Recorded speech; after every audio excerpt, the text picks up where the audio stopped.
Dawn of the Dead Network.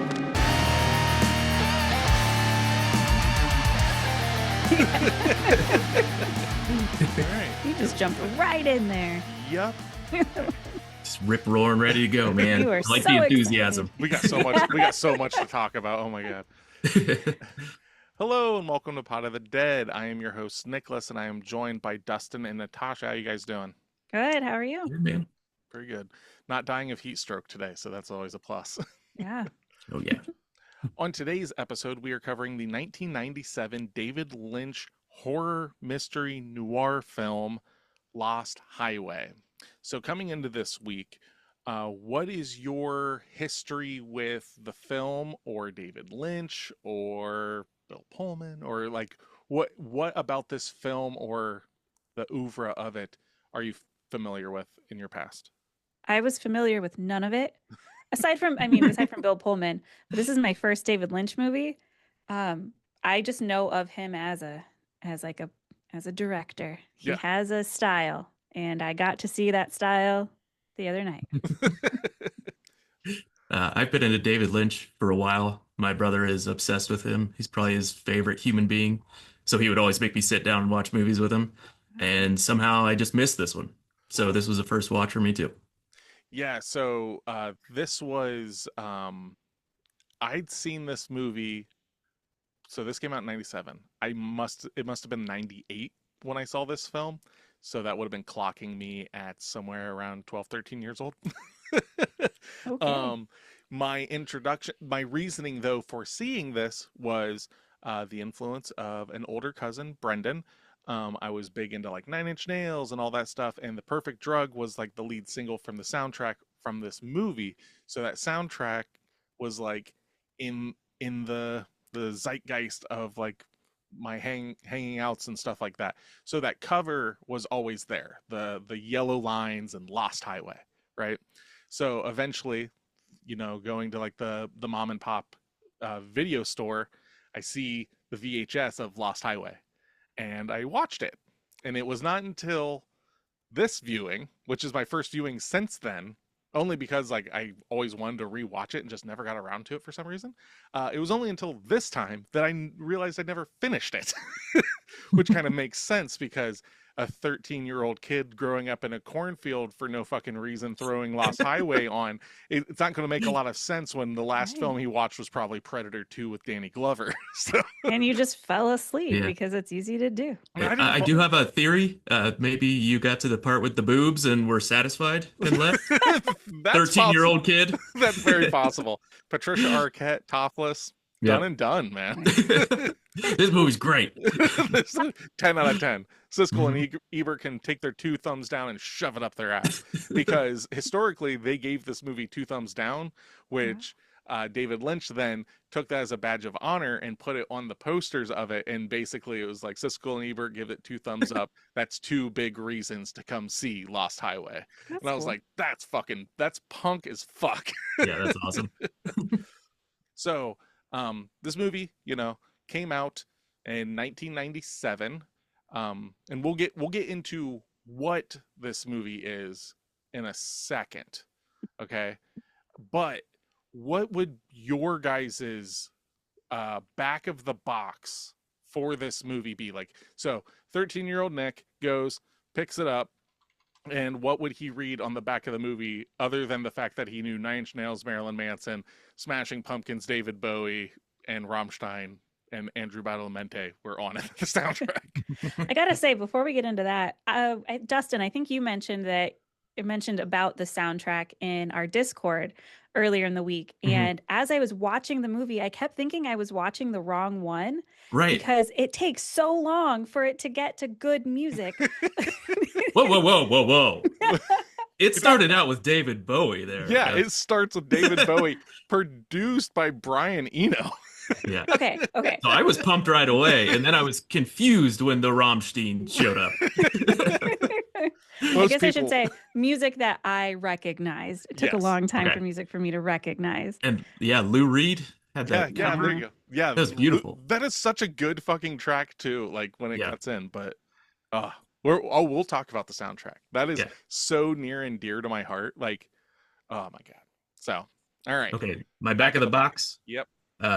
Come see what was going on through David Lynch's mind during the O.J. Simpson trial, because I guess that was his huge influence Yeah. for making this movie. Well, yeah, that makes sense. I don't know how he got there, but I liked it. Man kills wife. I mean, that's all. That's, In a very David Lynchian way. that's Yeah. literally all that it was. That's the line that you draw. That's it. Mine says a tale of two movies that may or may not collide. Right on. Okay. Mine's just a surreal neo-noir nightmare to the tune of industrial and jazz. This is Lost Highway. I feel like we're all pretty three of simple. Yeah, and they all sound better than what the synopsis is for the actual movie. Because the synopsis sounded so good. I was like, this is right up my alley. Forgetting that it's David Lynch and not just like your standard like Mike Flanagan or something like that. Like that movie. Tasha, you need to live in a world where David Lynch is the standard. Yes. He is I'd the be bar s- that everyone wants to get to. I'm so Realistically. confused all the time. So the real synopsis of this, spoiler warning if you haven't seen this, like I need to throw those up at the beginning of every episode because we just fucking just go into it. But if you haven't seen this movie, the less you know about it, in my opinion, the better, because this movie is just a what the fuck moment after a what the fuck moment of, hold on, wait, what's going on here? Wait, are we watching something else? What's going on here? And I think having preconceived notions is does you know good for this movie. No, I think the only preconceived notion that you should have is that it's a David Lynch film. And Right. if you're familiar with anything that he's done, Twin Peaks, like you watch an episode of Twin Peaks, you'd be like, oh, that was kind of unsettling. And I don't know why it was unsettling. Yeah, it's that, but like cranked all the way the fuck up. So Lost Highway is a 1997 surrealist neo-noir horror film directed by David Lynch, who co-wrote the screenplay with Barry Gifford. It stars Bill Pullman, Patricia Arquette, and Balthazar Getty. The film also features Robert Blake, Jack Nance, and Richard Pryor in his final film performance, which blew me the fuck away when his name showed up on the front. I was like, wait, fucking it's a different Richard Pryor, right? And then he shows up, I'm like, this motherfucker Richard Pryor. The narrative follows a musician who begins receiving unmarked videotapes of his home before he is abruptly convicted of murdering his wife. While imprisoned, he mysteriously disappears and is replaced by a young mechanic leading a different life. So, is that what you're saying, Tasha? That synopsis? Yeah. Okay. So I mean, now that's what having happens in watched the the movie, film. that's what happens, but not quite. I mean, yes, but that is nowhere near what my mind, like what I expected it to look like. Okay. Because, So what did you expect it to look like? dude, I don't know. I'm not, and this is not, I'm not shooting. I'm not I expected it to, this is my naivete of not knowing David Lynch. That's fine. Everyone's got to fucking like be. No one watches a David Lynch film the first time and is ready for it. Like everyone just watches it the first time and is like, "That was cool. What?" Like that's it. Or I Yeah. didn't You're like supposed to it. be Like, left with more questions than answers. yeah. I've And always found with his stuff. I have a hard time with that because I do feel like I've left the movie and it's just like, I don't know what I just watched. So the idea, yes, he did abruptly get accused of murder and went to jail. Yes, he did disappear. And I think that's the mess up where it's not even like he disappears. It's just like that part of the movie is over. You're in a completely different timeline. Mhm. So it is accurate what you read having watched it, but that is nowhere near what I guess I expected more of like a crime drama, less of a I mean, There's crime. this. but like also you're saying like it's a different timeline. It And seems like it. see, and my interpretation of it, like before I did any sort of research on like what others thought, I kind of came to my own thing, and I did see after that a lot of other people thought this as well. It's not that it's a different timeline, it's that he's disassociating because of the trauma of killing his wife. So like that disassociation, we're now in his mind, and he's being the character that he wishes he were, where the woman that he's attracted to wants him and everything. So he's just building this life in his head that is perfect in a way, but all these things keep coming, trying to drag him back to reality out of this disassociative process. So, And instead of killing her, he's going to save her now. He's yes. going to be the good guy because everybody wants to be the good guy, right? Yep. Right. And it all makes sense after doing research, but God, no, that did not click. Especially like him coming out of it at the end. That's where I was just like, I'm done. I don't know what's going on now. He's a skinwalker. Well, okay. We'll finish that point right there, and then we'll walk through the movie. Okay.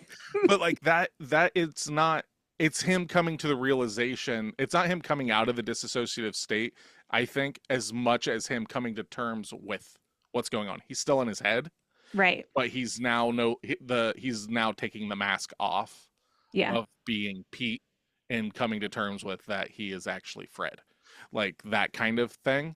But there's all sorts of shit. Like David Lynch is very much the person that when someone goes, "Hey, you want to tell me, like, so what did this thing mean?" He will look you straight in the face and go, "No, I'm not going to explain it. I'm not," because he's also the kind of guy that, like, you know, someone would ask that and it's like, "Well, what do you think that happened in the movie?" And they say, he's like, "Well, that's what happened in the film for you then." Like, that's why I was telling you, like, don't go into this expecting a linear narrative or anything like that. Just experience it, because that's what's more important, because he writes scripts and he shoots films like people paint and like people make music, where it's very, very interpretive and like to take everything literally. Like there's very little to be like, it's all metaphor. It's all fucking, you know, like. I luckily did grasp onto that early on of, okay, this is going to be more of an art than entertainment. Let's do this. I got that within the first little bit of when Renee was talking in the doorway, and I was like, Jesus Christ, it's so slow and quiet and boring. No, not. Well, like, okay, so I'm not here to like try and change your mind. I've tried to do that in the past. It doesn't work. It doesn't work. But how real was that kind of conversation though?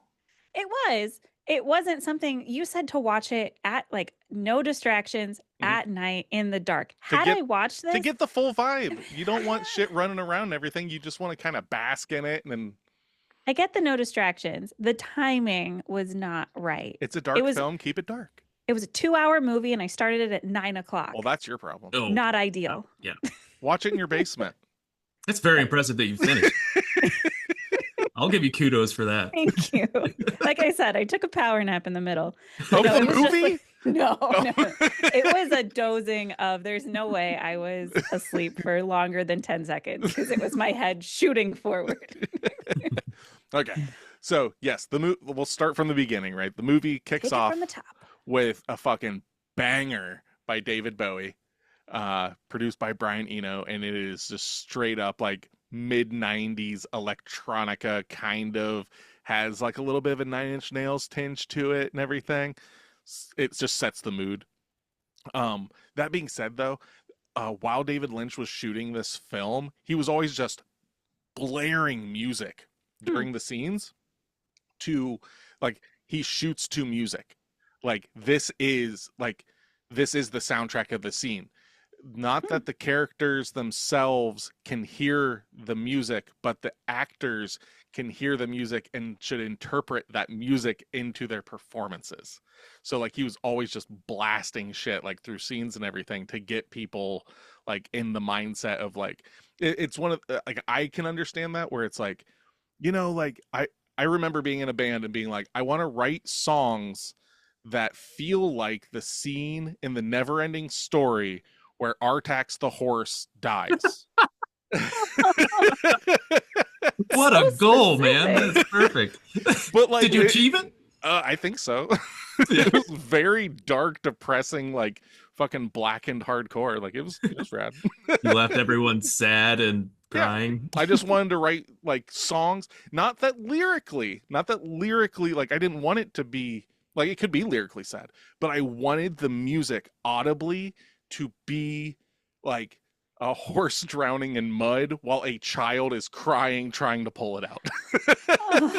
Oh, Jesus Christ, man. Well, that's like the saddest thing I could remember from Okay. childhood, and I wanted that feel to the music. No. Yeah, that hits pretty hard for everyone who grew up in the 90s, I think. Yeah. yeah. So like that's kind of like I can understand that kind of sense of where he's like, I want you guys to embody what you're hearing here, and I'm going to capture that, you know. So yeah, so it starts off with the banger song. Did you know that there's supposedly a reason for the road and the lines? Of course Like- there is. I was kind of wondering because they really don't drive much in this movie, No, so except for the scene with the mobster, and this oh my god. which we'll get to that. So, it's said I did not fucking pick this up. Like this, I would have to be pulling this out of my fucking ass. So the movie is a tale of two movies, kind of, right? So There we go. it's not necessarily that it's the two lanes of a road, but if you lay two lines of film against each other and they start to run, the grates on the side of them start looking like the lines of a road speeding by. Oh, So that's implied that that's kind of like this movie. I've seen some stuff talked about where like there is it's one of those like layer on top of a layer on top of a layer on top of a layer kind of stuff, because this is one of those movies you can just dig so far Yeah. into and be like, it's actually about the Bible or whatever, right? Like you could fucking make whatever you want out of this. how disappointing would that be? That would be so sad. It's about the story of Job. You know, the Lost Highway, you know, the name of the whale. Oh, there goes that Lost Highway again. But no, there's so much of it that's like people like the movie being okay, let's see. I'm going to have a hemorrhage trying to put this together in any sort of sensical sentence. The movie is shot where certain people are in a movie and other people are actually like making the movie, and they're like the thing of like where you're thinking there's multiple dimensions are actually the difference between being on stage or being off stage and stuff like that. So there's a reason why like certain people like act a certain way here but don't act a certain way there. There's all of that kind of stuff that can be like stacked up where it's, you know, the like I talked to you guys a little bit about this previous to recording, but so the idea that they're getting videotapes, right? We'll talk about that. So they're hanging out at home, they get a package in the mail, and it's a videotape of the front of their house. Well, actually, before that, this is very important. I don't even know how I skipped this. Mhm. There's a voice at the front door. The bell. Yes. Dick Laurent is dead. That actually happened to David Lynch and was one of the catalysts for him to make this. Was that happened to him and he looked out the window and no one was there and he's like, what the fuck does that mean? And then the OJ trial, and then that's what we get. Wow. So Actually, Dick Laurent, that name came that's- from yep, that's a what mysterious place. that's what they say. That's Wow. that's He's what, tapped into something, man. yeah. He Right. he has one foot in the paranormal realm, I think. He is more ghost than man. Well, technically now he's more ghost than anything. Oh, Nicholas. Hey, he's dead. I'm not making fun of him. I love but- David. I'm wearing a David Lynch shirt for God's Put sake. those kid gloves on when you bring it up. sorry. I apologize. Pour Gonna one start out. bashing Ozzy now? Oh, don't you bring him into here too? Oh God. No. Welcome to the sad cast. Yeah. Two heroes. They're fucking kicking the shit out of Hulk Hogan in heaven. Anyway. So yeah, they start getting these VHS tapes. They get the first one, it's just the front of their house, and they're like, what the fuck's going on here, right? As it goes on, they get a couple more, but I kind of want to touch on this I don't want to touch on it later. So those could possibly be the film crew doing prop shots of it, and he's accidentally getting the mail, like it's getting left out and he's grabbing it, because there are crane shots in the bedroom of them laying in bed that they get later. The ceiling's not that high. It's all like professionally shot and everything. So it's this thing of a guy. It's kind of Truman Showy in a way, where it's this guy realizing he is a character kind of thing. Like there's That kind of hurts to think about, Nick. Exactly. Yeah. Maybe I should preface this a little bit. My favorite Bill Pullman movie is Lake Placid. Oh, yeah. So I don't know if I'm qualified to be even talking about this one. Don't worry. My favorite Bill Pullman movie besides this is Spaceballs.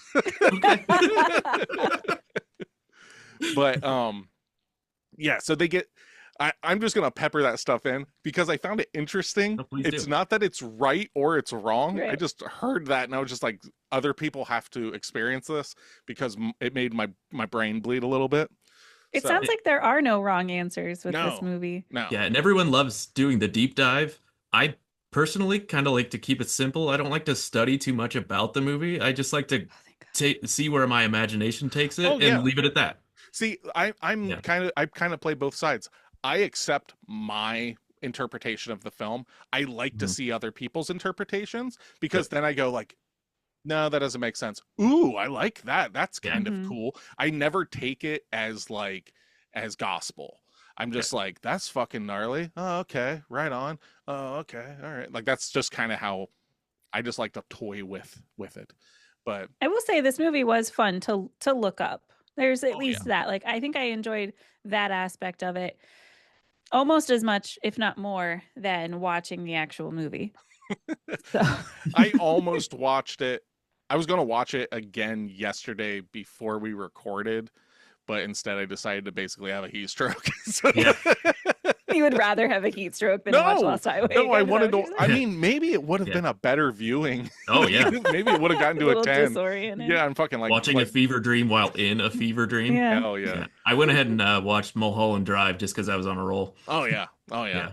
Fuck yeah. I need to bust out my. I've got Mulholland Drive behind me, and I need to fucking watch Firewalk with me. I haven't watched that in forever.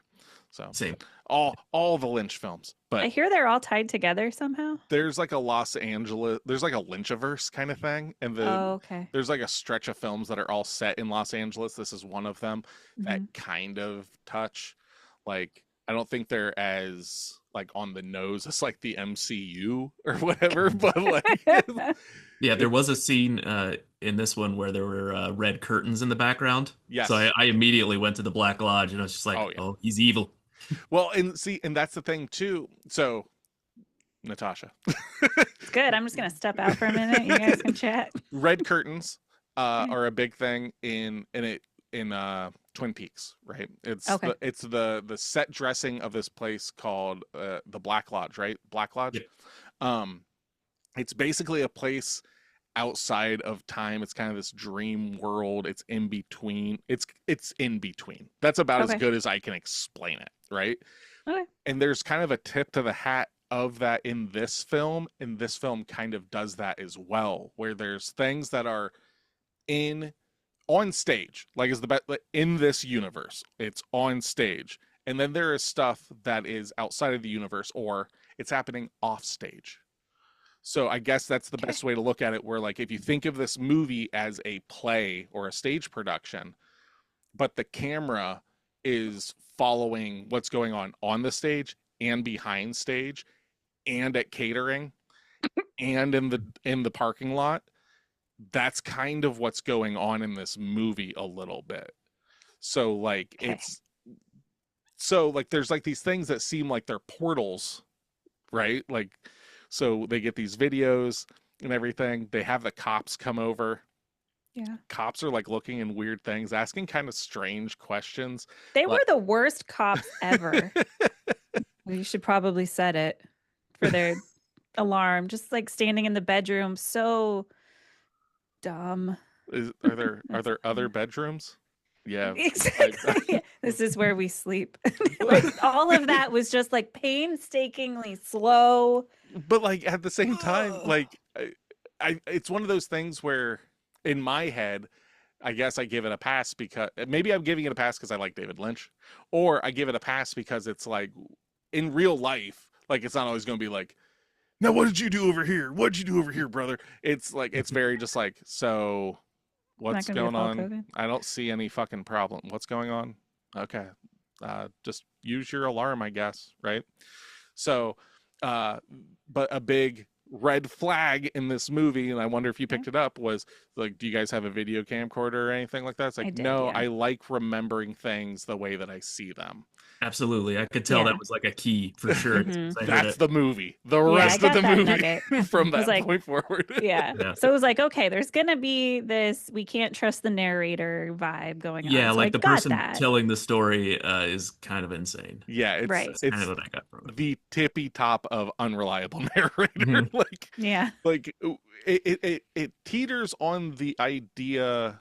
I don't want to say idea. It teeters on unreliable narrator or just like non-coherent stuff. Like Right. because it's not that he's consciously unreliable, because you're along the ride with him. He doesn't fucking know what's going on about as much as you the whole time. That's true. So you're every what the fuck is going on moment, he is feeling as well. But Just visualized. if Pete is him disassociating, then he is driving that narrative. So Not- he does know what's going on. Not if he okay, so like a disassociative fugue state, it's a defense mechanism that you yourself don't even know you're doing. It's a protective thing.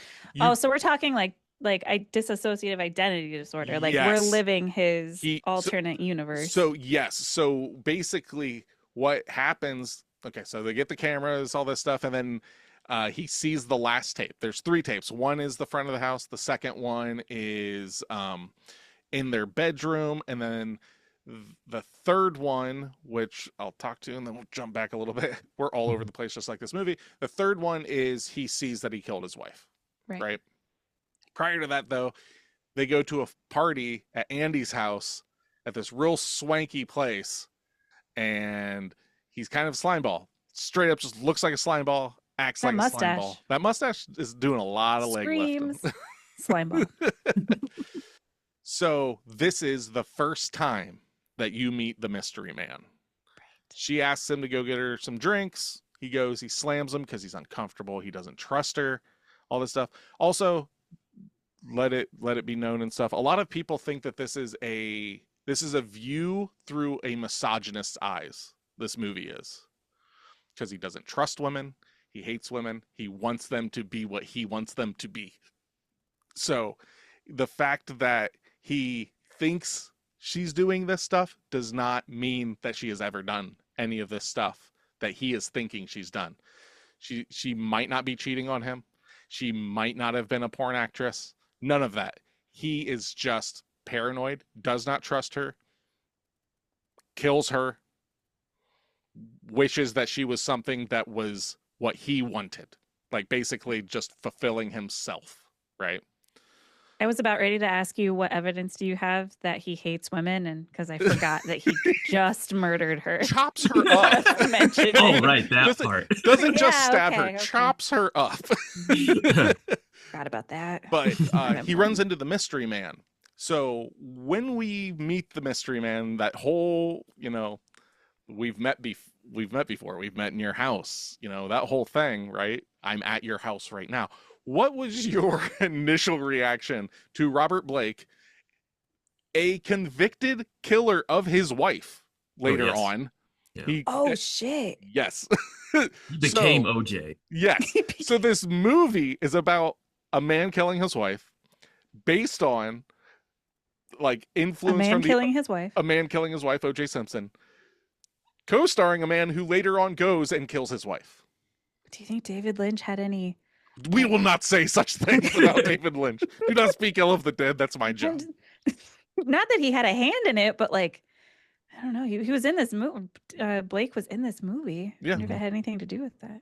But And, when he showed up on the wife's face in bed, I did want to ask you guys, if you woke up and your significant other had that face, how long do you think you could stick it out? How close am I to finishing? I didn't say you were mid-coitus. Oh, Just there's a reason relationship there's wise. other reasons people get in bed. No. So the face stays. It wasn't just like a flat. Oh, Yep, it's not going away. And I don't have a Alright. wife or a husband, so I'm gonna pretend my dog has that face now. The face stays Aw. on during sex. I don't think I could. If You think it's over? even if Over. I blink and look and Steph has that face, I'm out the door. Oh yeah. Yeah, we're out of the blankets. Yeah, I'll Put be my like, shoes on. Couldn't. It's Kabuki, Kabuki blank. Oh no. Okay, well, Kabuki Blake. it's good to know who these co-hosts are. They're very material people. Because Yes. I would Very stick it out shallow. with my dog Yep. because I love who he is. A wife killer. We don't know that for sure. I mean, my dog kind of has that face. I mean, Nick has Frenchies and I have a Shih Tzu, Yeah. so Aw. I kind of have that face. If the Yeah. collar does not fit, you must acquit. Must be true. It rhymed. Dr. Seuss rhymed. He never lied to us. So, yeah. So the first time you see the mystery man, like his presence is so fucking chilling by just standing there, shaved eyebrows. Just He's like, the equivalent of Bob from Twin Peaks, right? Did Yeah. you get the same vibe? yeah, this like, Yeah. because Evil incarnate kind of thing. Mm. well, could he like? What is your like? That's what your take is that he is evil incarnate. Kind of. Okay. He's not a good guy. I know that much. Do you I think? don't think I don't think he really exists, but I felt that was the most unsettling part of the movie for me. Mhm. I felt icky. I felt like this is a bad dream at that Yeah. point. Yeah, When you kinda mentioned like have your thing for the back of the box, my thing was going to be that this entire movie is just one big bad dream. Yes, 100%. This is like if they can record a nightmare and put it on screen, that's what this is. Mhm. Like even to the point where there's like random shots of just a fireplace sped up. It's Mhm. so unsettling. Like to somebody that's just like, whatever, this isn't Fast and the Furious. They're gonna be like, it's fucking fast fire. That's not scary. But like if you actually think about like how time works in your dreams sometimes, where like everything's moving fast except for Mhm. you, or you're moving, all that kind of shit. This movie just like wades in that a lot. I don't know. Okay, I know that the mystery man does not exist. He's not a person. I'm trying to think though if he is part of Fred, if like he's actually part of his psyche. That Like, did occur to me that he was maybe older Fred, okay. Hmm. since we went young, and then maybe that was older Fred. I was Oh. wondering if it was breaking up like between Fred, the mystery man, and Mr. Ed, right? Or Mr. The Eddie. horse? Mr. Eddie. If- Oh, The sorry. horse. Yeah, the horse. If The that's, mob guy, right? yeah. Okay, If- okay, sorry. if that's actually like the id, the ego, and the super ego or something, like if it's because they're these three like huge like cornerstones of this film that are just 100% like it's just like these personas, like Mhm. big suits that they're wearing, like it just like when Mr. Eddie shows up, he's fucking this guy, like it just kind of has that feel. I didn't write an essay on it, but like that's where my brain started going. I was like, I wonder if that's the thing, because like with Pete / Fred and then Mr. Eddie / Dick Laurent, like there's all these dichotomies. But we never meet Dick Laurent, right? That's who he kills in the desert, right? Oh, He's the producer of the porn that's right. in Yeah. his world, in the quote unquote real world. Yes. Is he the one that ate the coffee table with his forehead? No, that's No. that's Andy. Okay, I'm getting my characters Yes, confused. it's a lot. Yep. Yep. So we'll just keep moving forward. So he I kills. gotta say, I like Dustin's idea of like the ghost of Christmas past and future. When you're talking about like young Fred and old Fred, that's Mhm. where my mind links up, and I like that idea. I don't think I'd be able to parse out the id, superego, and ego with those three guys as to who's doing what based on like Freudian's definition of those things. Yeah, but I also, even if it was that, it wouldn't be that cut and dry because Lynch just like would take the idea of that and then do his own thing. Got it. So I guess using id, ego, and superego is not the proper thing, but just like this triforce of personalities, Right. you know, like this like fucking unholy trinity, because all three of them are evil in their own right. Right. You know, I think the only good person in this film technically is Renee, because we actually don't know anything about her that isn't from Fred's perspective. I think Gary Busey was pretty nice. Does Gary Busey fucking exist? Good question. That's true. What, you've never disassociated and had Gary Busey just show up in your bedroom? No, but I'm gonna try. Gary Busey just be your dad. It's very comforting, actually. Oh, I loved him in this. I fucking thought he was great. But like, okay, so kills his wife, goes to prison. Henry Rollins is a guard. Yep. Picked up on that. And then just like it's fucking normal, Fred's not in here anymore. Somebody else is in here, and now we got Pete. Yep. What was your reaction to Pete? The same reaction I'm currently having. Just like what is happening? For them to not even like try to figure out what happened to Fred. It seemed like everyone just came to terms with this. No, it's best to leave that one unsolved, I think. Just not worry about it. I mean, he's dead to us. Am I right? I guess we don't have to do anything. He's not. He our served problem his sentence. anymore. This guy's a teenager. Let's let him go. Yeah. He's only got 2 months of probation for stealing cars. But so that's the point, though, realistically, that I could say, like, you flip the switch and you're like, okay, that's the flashing of the blue lights and stuff when he's in the cell and everything. That's when he effectively disassociates. He has finally mentally collapsed and split. And that's when Pete shows up. Our reaction with the guards, because now we're with the guards, you know, like, this isn't him, I think is still from Fred's point of view, watching. Does that make sense? No. No, it doesn't make sense. It's because, like, I think at this time we've been watching Fred. Fred finds out that he is a character in something. So are you going back to the movie concept of he's a character in a movie? I think that he is. I think that like he realizes something, because there's times when he stares into the camera and is like shocked. And then there's walking down the hallway and coming upon the mirror and he's like staring at himself in the mirror. That mirror doesn't exist anywhere else. In that, like, that hallway is supposed to go to his living room, and he comes upon this dark mirror and everything. It's one of those kind of things where I think he's figuring out like that he's not real or whatever, I think. There's so much of this movie that I just pushed aside and was like, I don't have to think about that. Oh, I was talking to Steph Same. about this and everything before I came down here. She's like, oh, Tasha's gonna hate this movie. Because I'll have to text her and let her know. Because I was like explaining it to her, and she was like, "So wait, hold on." So, and she didn't watch it. Like, she was That's just like awesome. hearing me ramble like a madman. She's like, "Wait, hold on."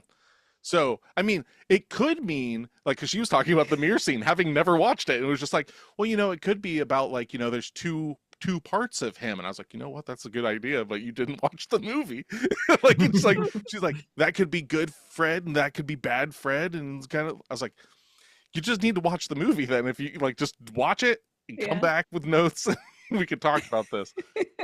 But yeah, I did think, I will say at that point with him, when he came back out, he seemed like despondent and kind of like closed off. I thought he like shape shifted, like he was no longer himself.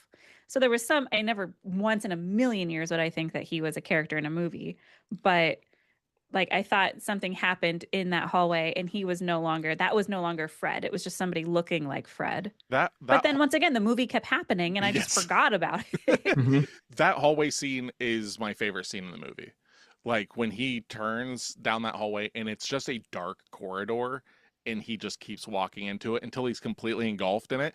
I was so excited when he just disappears into the darkness. I'm not even kidding. I was like, yes. Like I literally got like super pumped because I was like, that's so foreboding and just dark. Like it's just a guy walking in the dark, but Yeah. mixed with the sound at that time and how abrupt it kind of happens, he just turns the corner and it's like non-Euclidean at this point. Like this doesn't make sense. This Is that what shit- you're gonna write songs about now? Now that Yeah. you're done with your dead horse era?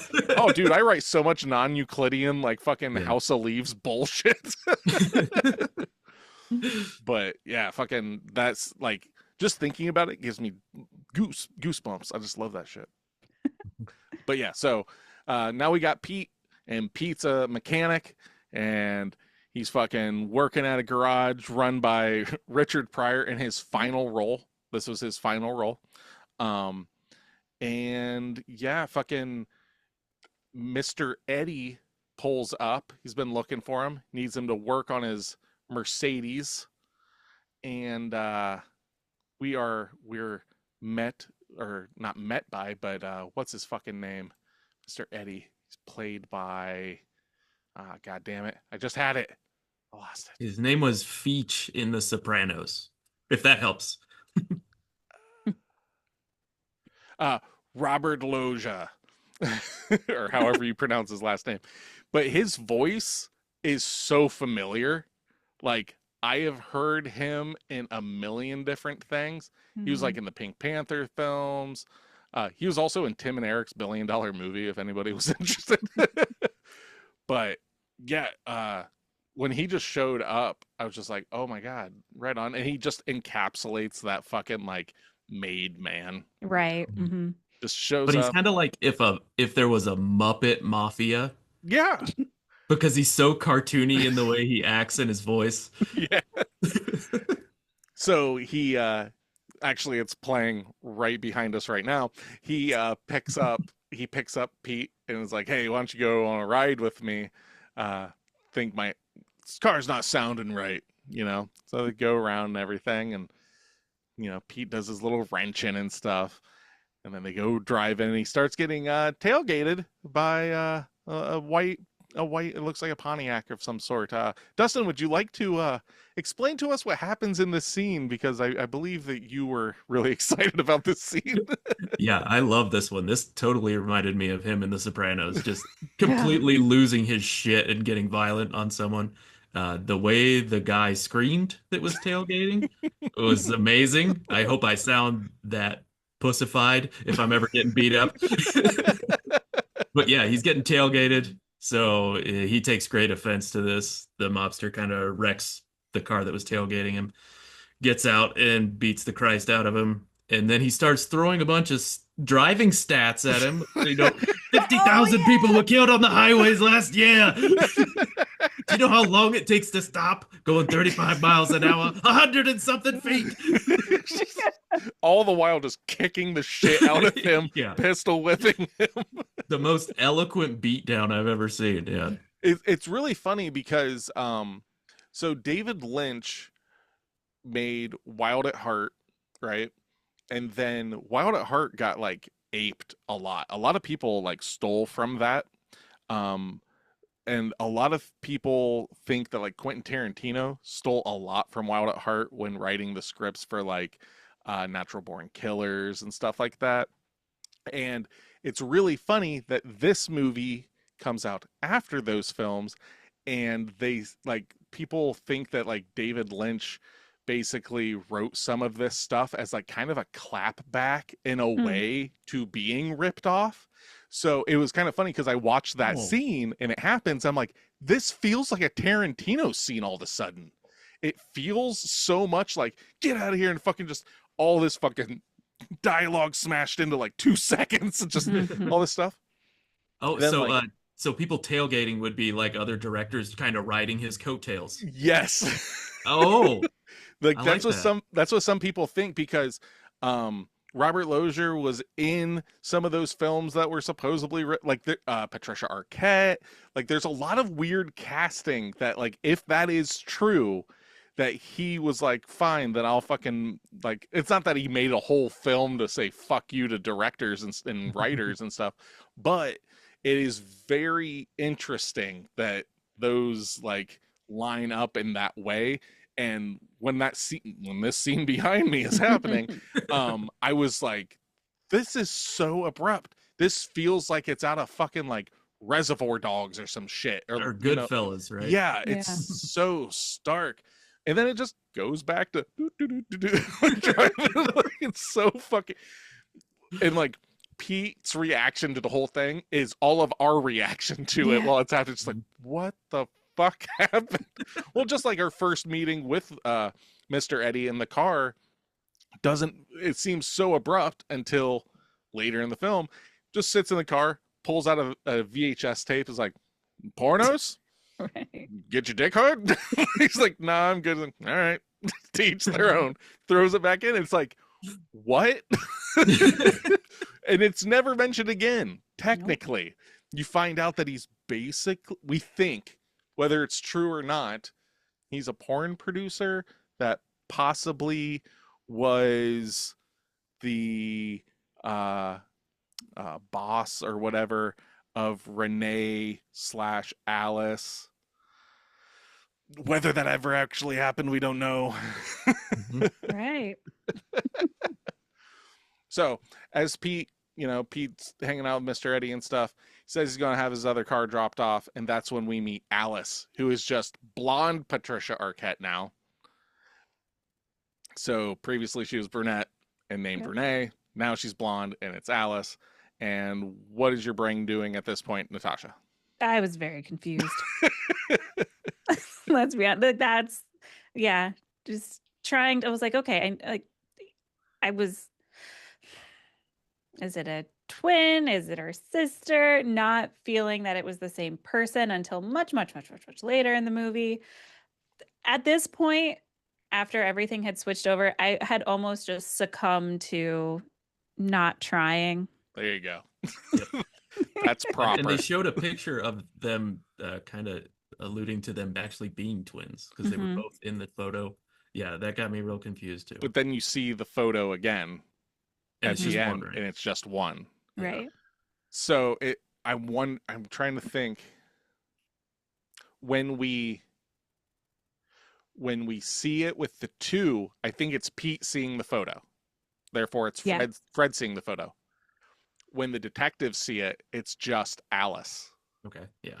So Fred is Pete, and he's seeing it as it's not the same person.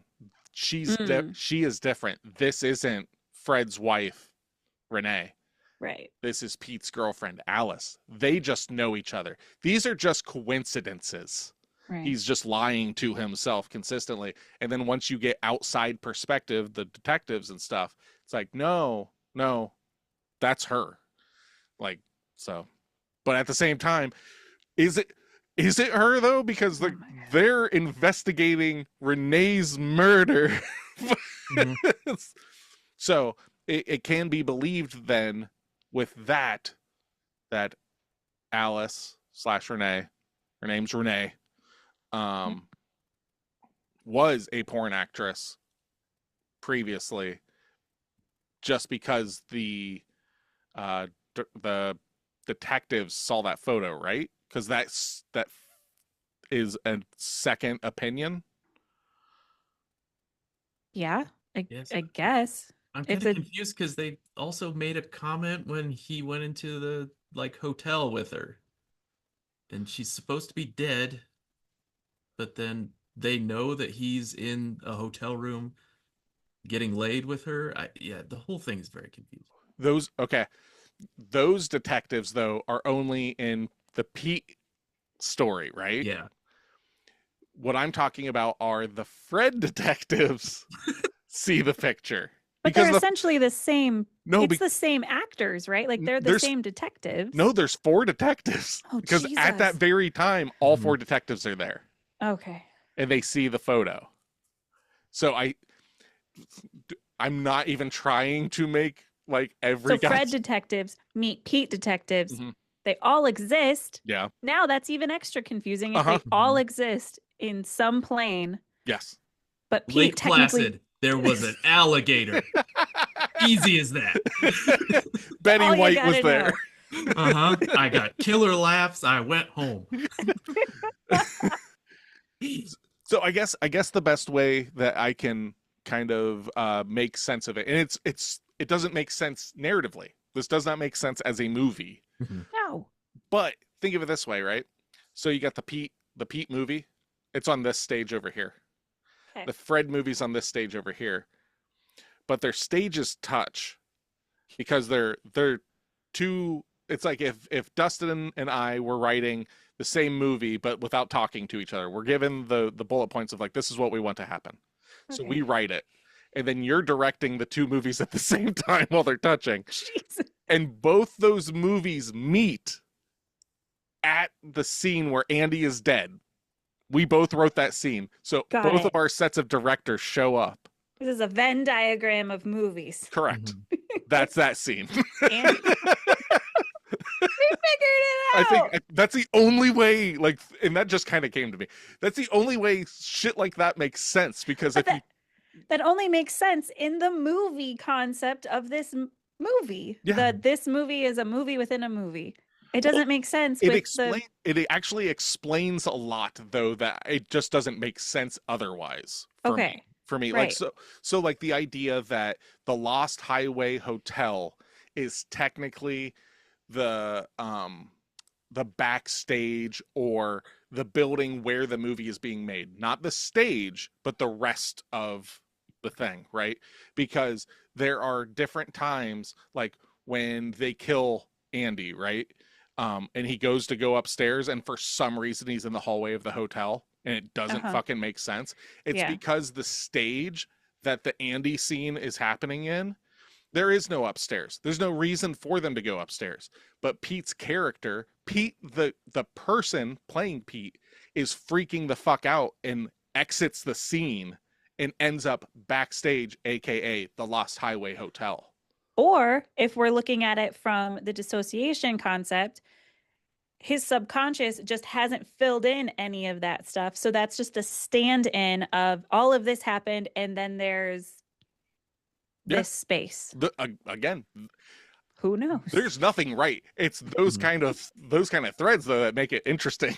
Like it's just like, yeah, no, that you have to make as much sense of this film as they are trying to make sense of their own reality of what's going on. This is Martyrs all over again, Nick. No, this is so much harder to understand. No, but just that idea of like, you have to wade through it just like the actors. But that's why this movie gets such high praise from me, because obviously I'm just gushing over it and everything. But it's because you can watch this 2-hour movie and now I can spend a month reading essays and watching videos and all this stuff and learning like David Lynch's ideas on this to, you know, kind of try to figure out the thought process behind it. Like, you're never going to watch this movie and go, makes sense. Got it. Because everything that happens still doesn't make sense once the ending of this film happens. Right. And that's where it crosses over to art, in my opinion. Yeah. Because art is subjective and everyone walks away with a different idea of what they've just experienced. And that's usually what his movies do. 100%. That's, again, I just go back to, you'd never seen David Lynch, Tasha, and I just kind of gave you you just have to experience it. Yeah. Like, that's, by no means did I expect you to like this film or hate this film. So, like, not that we really give scores anymore on here, but you kind of gave it a middle of the road. Right. Boom.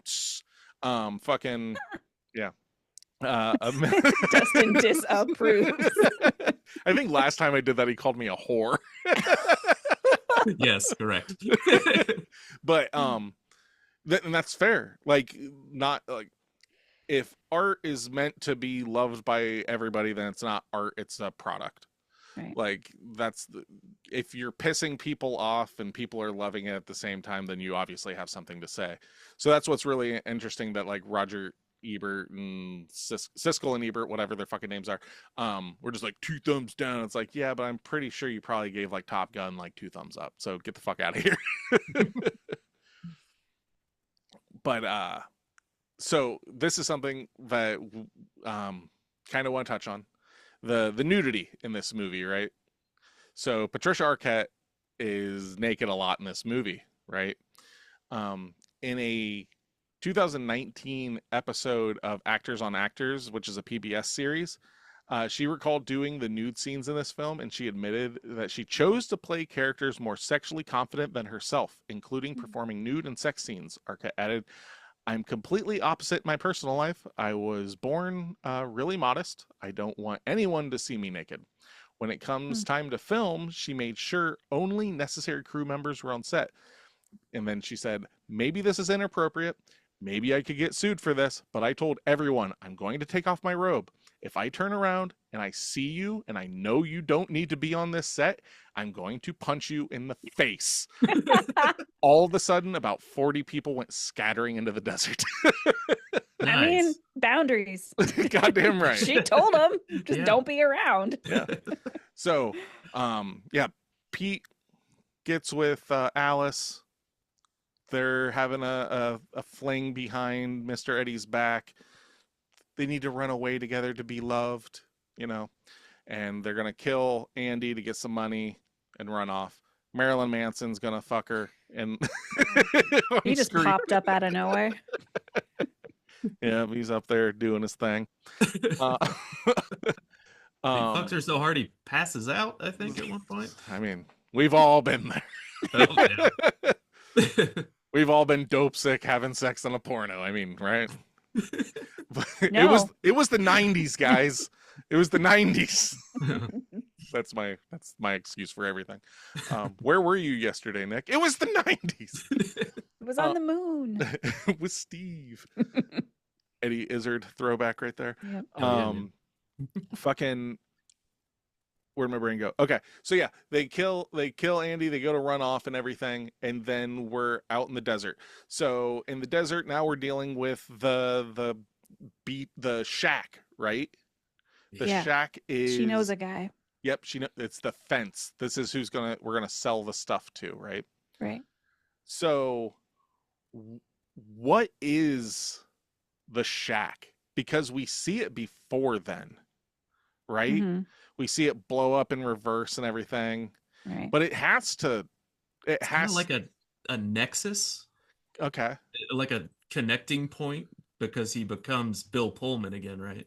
Mm-hmm. Mhm. While he's there. That's kind of what I took it as. And it was just like visually gorgeous. Oh Watching yeah. it burn in reverse. Yeah. Yeah. And then when it comes fully together, the lighting on it is Mhm. so picturesque that Yeah. it just feels like a fucking nightmare.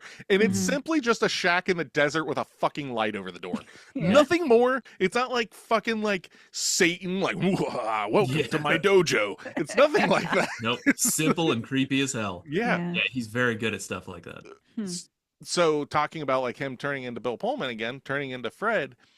So that's the point where he thinks he's getting what he wants, but even his idealized version of Patricia Arquette's character like laughs in his face basically, because Right. they're like, he's like, I love you, blah blah blah, like tell me you need me, all this stuff, and she's flat out just tells him like, you can never have me.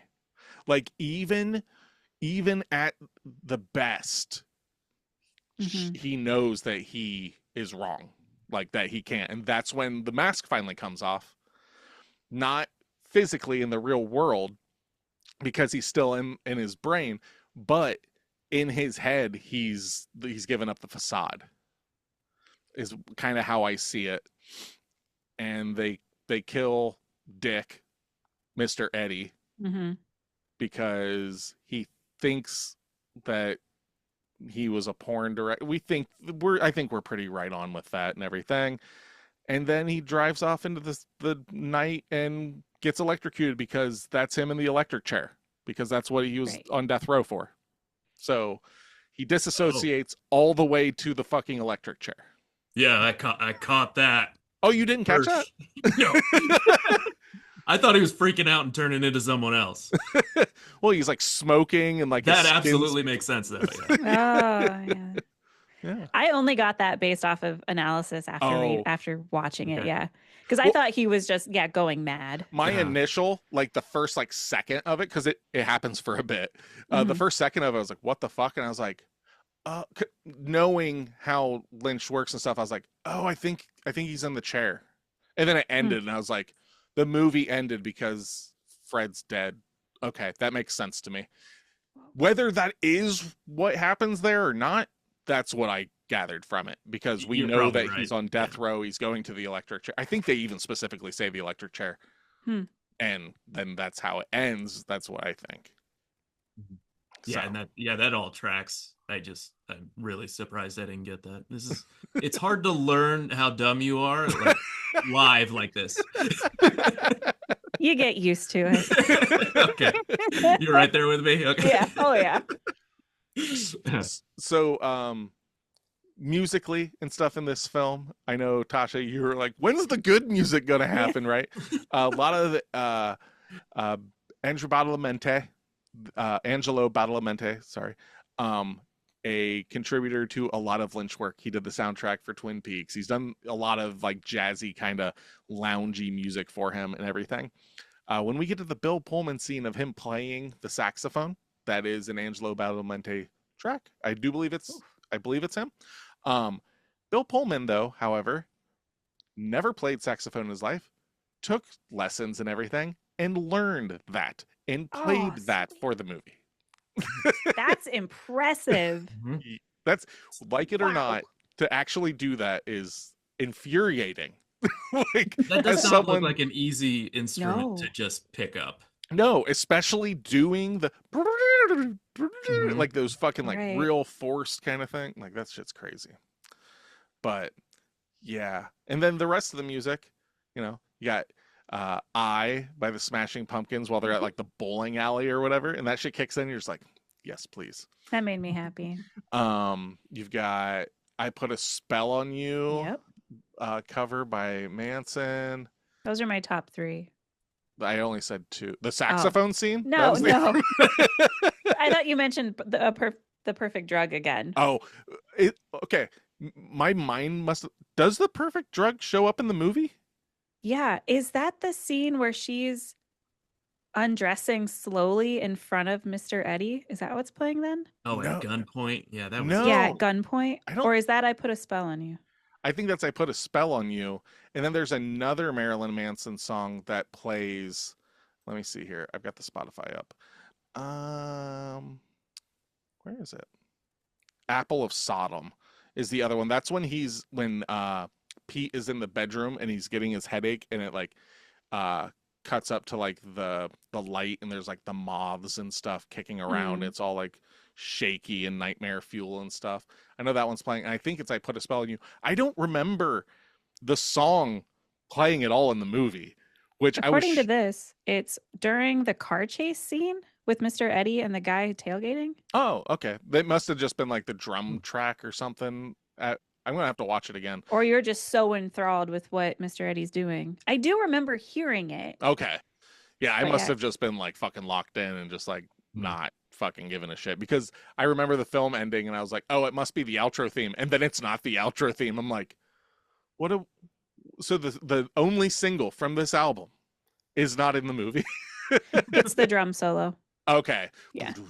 Okay, that makes sense, because I was really waiting for that and it did not happen. But so, what was your biggest what the fuck moment in this movie? Granted, the movie itself is a what the fuck moment, so you can't say the point where the credits start to the point where the credits end. That doesn't count. Mine was when Bill Pullman came back at the end, when Fred was a character again. Okay. Because we were so far detached from that storyline. In my head, we were so far. Oh. But it makes sense. He's so detached as well. Okay. When it happened, because there were so many happening throughout the movie, that one was like the straw that broke the camel's back. Oh, right. Just like, God damn it. Now there's this. I thought I knew what was going on, because when fucking Fred's gone and we're with Pete for a long fucking time, you're like, oh, the Fred stuff I guess doesn't matter in a way. It was And just like then a big epilogue somehow. yep, and then it's not. And it's the whole movie. Who would have thought? How about you, Justin? Oh, probably when he just like ended up in jail and he had killed her, and he was like, seemed like everything was going all right. Why did he do that? I Yeah, got that very was a big confused at one. that point. Yeah. Like that last video when you see the colored Yeah, part of that video. Yeah. Mhm. mine mine was the fucking tailgating scene because it's so abrupt. Like Yeah. everything's so like brooding and everything all the way up to there. Like even like Pete like hanging out with his parents and it's like, well, what happened that night? Tell me. Like it's always just so there's a secret that's being held from all of us through the whole Yeah. film, you know? And there's no secret being held here. He's like, I fucking hate it when people tailgate. Just fucking kick the shit out of this guy. I was like, what the hell is going on? And then we never fucking touch that like intensity or anything ever again in this movie. I'm just like, what the fuck just happened? The only other time I can ever remember feeling like, wait, am I watching a different movie was watching Barbarian, and where it jump Oh, yeah. cuts to Justin Long's part. And I'm just Yeah. like, Mhm. hold on, did it just flip? Like I had to check my streaming and I was like, Yeah. hold on, rewind. No, what the fuck? This isn't right. Like this isn't right. This doesn't match. Oh. We needed that high octane though, because everything else is so down here. Oh yeah, 1,500 horsepower. Oh my god. But all right, so what is your favorite part of this movie? And part can also be like character. But again, and this is to keep me from doing it. It can't be from the start of the credits to the end of the credits because I would say that, but I'd probably go with the cabin burning, or yeah, the tailgating scene was probably the favorite parts. oh, so just like the fact of the like it cutting to the cabin burning in reverse. Yeah, I just love his visuals sometimes. Mm-hmm. They just capture it so perfectly and put you in Oh, a yeah. mood without even knowing what the hell's going on. Yeah, and like you can tell that this dude is a painter, like from Mhm. stuff like that. Yeah, Like, so yeah. There's a scene in Twin Peaks: The Return, which if you haven't seen that, I won't bring it up, but you're fine. you'll know it when you see it. There you go. It's just so visually incredible, it blows you away. Nice. Mine was Patricia Arquette. Her just in general, I know I shouldn't do from the beginning to the end, but her playing such a mundane person as Renee, I thought was as boring as it was at the beginning. Once I got it before she died, it was beautiful. And then her as Alice, she's just an amazing actress. Oh yeah, fucking killer. Being Like, able to do dual roles like that, she's amazing. well, And to it's pull off bangs like that, I mean, it's not that easy. It's We not. saw Nev Campbell fail in Scream 2 with it. It wasn't Platinum Nev- Oh, Blonde. no, sorry, that was Courtney Cox. it was Courtney Cox, and it Yep. was Scream 3. Fuck the whole thing up. we knew what. Let's take it from the top again. Delete the podcast. Delete the Start whole over. RSS feed. We're done here. We're gonna start over. But it's interesting when you mentioned her kind of modesty growing up and how she wanted to be sexualized in movies. I thought that scene where she's undressing at gunpoint was like just odd. It was unsettling, but her in that scene was amazing to do it with such like bravado. well, and it's you without words. You see Right. her switch from terror to owning it. Exactly. And And- when that switch happens, just like almost in her eyes, Yeah. like you got to sit with it. You just got to like be a part of that and go like, oh, she knows what she's doing. Yeah. God, my favorite part of the movie. Got to narrow it down, I Nick. know it's really hard. I've got a couple. Like I really, really like the Mystery Man. Every time he shows up, it's so fun. Like it's hard. It's really hard to just explain to someone without them seeing it. It's so fucking scary anytime he Mhm. shows up. And it's not that he's doing anything. He's just existing. And it's Smirking. He's smirking quite a bit. Yeah, and like his eyes are wide and everything, and there's just something like the idea of a nightmare. Like that's you would see Yeah. someone like that in a nightmare, you know. And then the Just hallway. Go ahead. just somebody smiling at you like that, and you don't know why they're smirking at you. See now, Is very I think there's a whole unsettling. movie based on now that. it's isn't scary There in is, this and movie. I like it. It's scary in this movie. But if it was all the Mystery Man, if they made a movie called Mystery Men, and it was this, oh wait, they did. They had Paul yep. Rubens in it. But Also no, creepy. it's creepy smiling in small portions. Okay. Oops, all creepy smiling. No, thank you. Too much of a good thing? Is that what you're saying? Yeah. Yeah.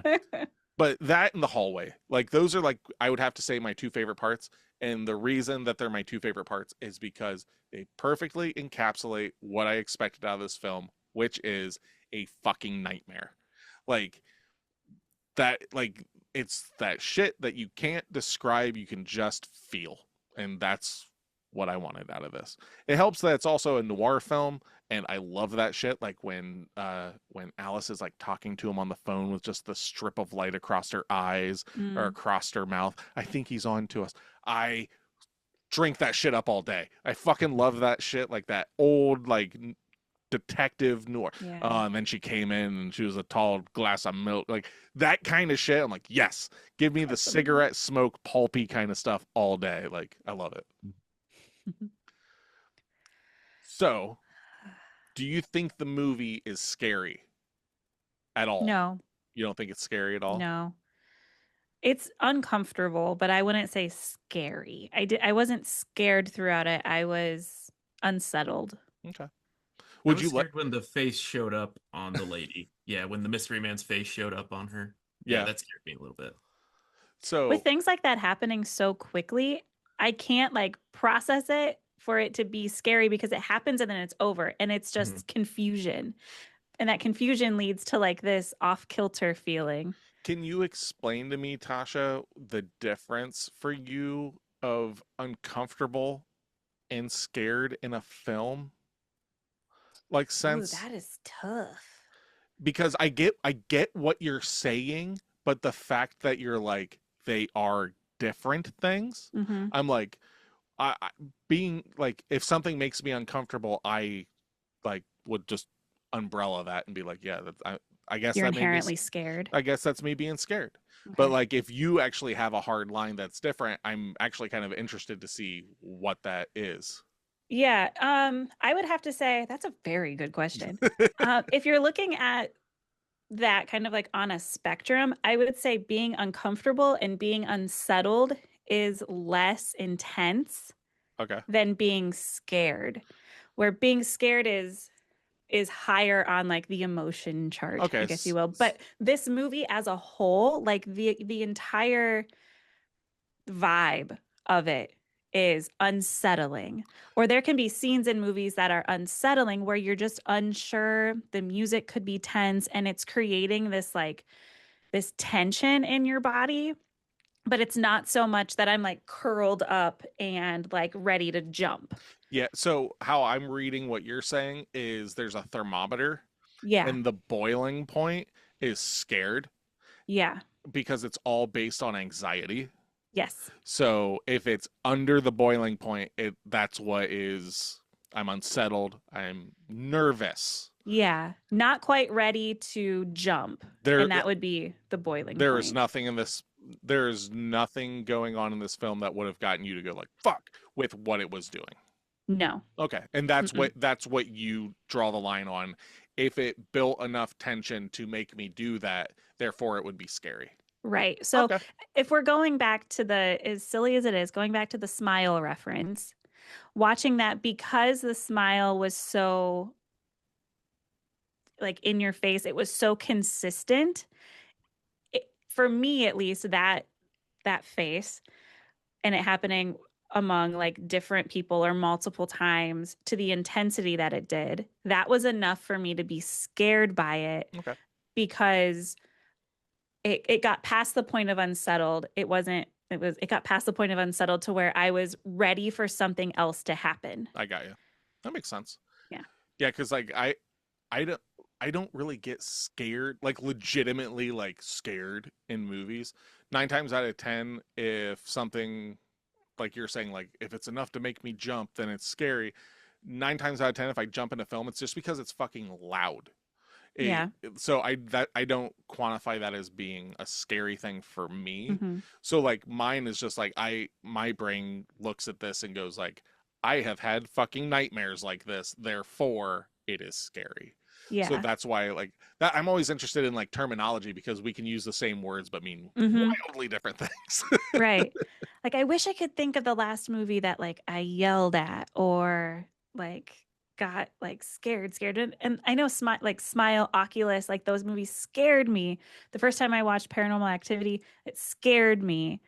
Parts of As Above, So Below, that was scary. Yeah, I can It see that it because of would the like teetered anxiety. right. It teetered from unsettling, but it took over that. It went over that boiling point of being unsettled in those close spaces to okay, now I got scared. I don't Okay. stay scared for a No. long time. Yeah, no, I get that. How about you, Dustin? Do you think this film is scary by No. whatever that means to you? No. Uh, yeah, I'm kind of the same thing about dreams. I've had a few moments in horror movies where I've had the dreams that are going on. Like a good example would be like a Hereditary. Yeah. Uh, some old naked people appearing out of the darkness in your room. I've had that happen. Oh shit. So, so that to me is scary. But yeah, still the same. I don't really sit in it very long. Okay. I don't think. So this movie didn't check No, that box. That's no, fine. Yeah. no. It was mostly just a fun ride to me. Yeah. The reason I ask that is not for me. It's just because I found this, and it's from the most reputable source ever, Entertainment Weekly. Yeah. They ranked this film as the 23rd scariest movie of all time. Wow. So that's interesting, because I would never think to say that this is like on any list like that. And then Entertainment Weekly basically just being a paparazzi kind of magazine, like that just seems like a pulling out of the hat kind of thing. Weird that But they put it on the list at all, to be honest. yeah, it's Yeah. such a strange pull. Maybe it's clout. We got to put a David Lynch film on here. There you Yeah. Nick's And I'm- gonna read this this issue of Entertainment Weekly. go. And I'm curious what else is on that list. I don't know. I just saw that and I was just like, what the fuck? I thought you had the list. Barbie was probably on there. Yeah. Yeah. That looked terrifying. Terrifying to some. It's actually, oh my God, if this is the film of a misogynist, this would double feature with Barbie perfectly, because that's like a feminist like view. So there you go, man. Like I'm gonna double feature that in the backyard. Lost Highway, Barbie. Here we There go. you go. Sandlot, get- just for fun. Sandlot as a palate cleanser. Yeah, Yeah. put that in the middle. So, no one can replace David Lynch, right? There's not a single person that will ever be able to remake one of his films. But let's say he was still alive, right? And he were to make this film now. Who would you like to see cast in these roles for not a remake, but just a alternate reality casting of this film? Dustin, I'll start with you. Sorry, I gotta get my names here. I'm not great at names. Okay, so Fred, I would go with David Bowie. Okay. Alice, Florence Pugh. Okay. You got And one for then- Tasha right there. Oh yeah, I love her. She's my wonderful. favorite. Yeah, and then Mystery Man, I went with Jack Nicholson. Ooh, I can see Oh, that. that's a good one. I can see Yeah. that. He's David creepy as Bowie shit. as Fred. David Bowie as Fred could work. Like, yeah, I can see that. Like, He's a great actor. Yeah. and he's got a history with fucking with Lynch. He was in Twin Peaks. Yeah, he's in the Fire Walks with Me, right? Yeah. And then also the album that Deranged comes from, the David Bowie song on here, Mhm. is influenced by Twin Peaks. It itself is a Was it- concept album Was about it Hours or Outside? outside. Outside. Okay. Yep. It's about a detective in a small town trying to find a child killer. And Nice. it's it's crazy. Like it's so weird that he made an album that is like a Lynch album, and then that song. They run on the same It's- wavelengths, if you ask me. It's so fucking weird. And Yeah, like everything's so dreamy that they do. I think they touch tips a lot. yeah, In a 'cause- good way. and like- Oh yeah. you know what I'm kills talking me. about, Fry Man. Oh yeah. But like Trent Reznor like was the producer for the soundtrack, so that's why it's Smashing Pumpkins, Marilyn Manson, Rammstein, David Bowie, because he had worked with David Bowie on some remix stuff and everything. They actually toured together, Nine Inch Nails and David Bowie, one time in the 90s. But it's so weird that like at the time that Trent Reznor is going to basically be like, hey, David, I want a song for this. He's like, oh, just take it off my album here, babe. I don't know how he fucking talks. And then it's fucking I'm sure that's it. like, That was it's- pretty good. it's so crazy. Like only in a Lynch David Bowie meeting does that fucking happen. So, but So I picked for Fred Alexander Skarsgård. for Fred, yeah. Alex, okay. Yeah, Alex from Infinity Pool, Mhm, yep. also in something else. Yeah, I he was could do in that. fucking True Blood. True Blood. He was Oh, that's he was in The right. Northman. Yeah, that's Su- the one I was trying to think Super of. sexy in The Northman. Oh, so hot. For Alice, I was teetering on. I almost picked Florence Pugh. She's my like You go-to. that's always in your pocket. Exactly, which is why I didn't. I just kept love myself that you did, from Dustin. doing it because I assumed you were going to pick it, Tasha, and then someone was picking Florence Pugh. Yep. She's amazing. But She she's would so do hot right so now. Well. I really hope She's you my don't pick who I favorite. picked. I probably not. I would be shocked. I picked Emily Blunt Oh, okay, to no. play No, Alice I wouldn't have picked her. / Renee. And Really? Willem, You would have Huh? you would have picked Emily Blunt yeah. from The Quiet Place Yes. as being sexy? And from The Devil Wears Prada. Okay. Yeah. I I just think so. okay, sure. You don't think she's sexy? No. Oh, well, to each their own. No, it's fine. They just kind of catches me off guard because Patricia Arquette is like gorgeous in this movie, so like Yeah. that's where my brain went. So I honestly had a really hard time finding somebody to replace Patricia Arquette with. Yeah. And I landed on Emily Blunt. That's It, fine. it might work, it might not. You know, different strokes, different folks, man. it'd be a recast. Hopefully. For the mystery man, I picked Willem Dafoe. I think he would be a good one. He's creepy. He was Oh, one that's of perfect. my two. Oh, nice. So Yeah. I will drop him off of here. My Fred is Jude Law. Oh. I think Oh. he kind of plays that. He can play that Mhm. brooding kind of sax player guy really well. Yeah, the I- sax, I don't necessarily think of him, but the brooding, like sexy musician. I don't think anybody with a saxophone, to be realistic. Right, is sexy. Uh, Alice. What This about is- Bill Clinton? God, no. That guy oozes sex, right? But like not in a good way. No, there's Right, yeah. a whole island of Bill Clinton Right. sex appeal.